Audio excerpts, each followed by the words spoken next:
The Greenest City Action Plan started in 2011, where they came out with the, originally back when the mayor declared it in 2009 to be the greenest city in the world, and through engaging 32,000 residents and doing many workshops and presentations, they came up with the action plan that was passed by council in 2011. And so it has 10 goal areas that are considered pretty well worldwide as reasonable indicators for how to be the greenest city in the world. Higher buildings can actually fit in with the architecture. It needs to have a gradual expansion, but with surrounding by buildings that are similar height and then slightly taller ones, it actually can look quite architecturally very interesting. A higher building needs to work harder at being environmental performance, simply because it needs to, pump all the water up to the very top floor, and the elevators need to go much higher.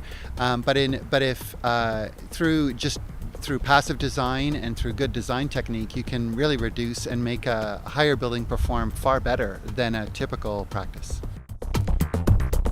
The higher buildings policy has been around since the 90s, and it was updated in 2010 to be that it needs to perform 40 to 50% better than code.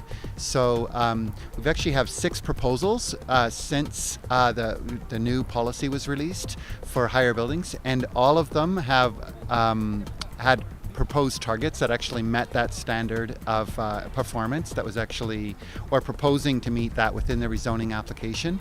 And there wasn't a sense that there's no way we can reach it. They actually said, no, it's very, very achievable. For things such as the convention center, it's typically a long-term owner where you don't have what's called a split incentive. Like typically the extreme example would be a single family builder, on a spec home, they just build the home and they don't actually have any ownership or care about what sort of the long-term operating cost of that'll be. But for something like a convention center where they know they're going to own that for 30 or 40 years, then the sustainability features are still evaluated from an economic perspective and value, and it can actually yield a higher return.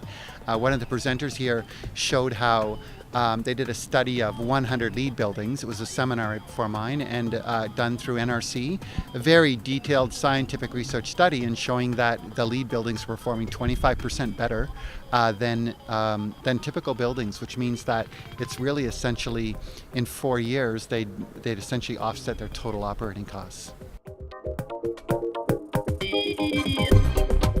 With our building stock being an average of 50 years old, that it's actually pretty cheap to actually do retrofits and do some cost-effective upgrades. That even just through the Live Smart Eco Energy program, 12,000 homes went through that, and even commercial buildings. There's some we're looking at moving towards having things that have a 2-year payback. So for a business or an office tower, I mean, those type of things almost would be a no-brainer from a business decision. So those type of energy savings with a 2-year payback means they're actually saving pretty significant amounts over a 20-year period.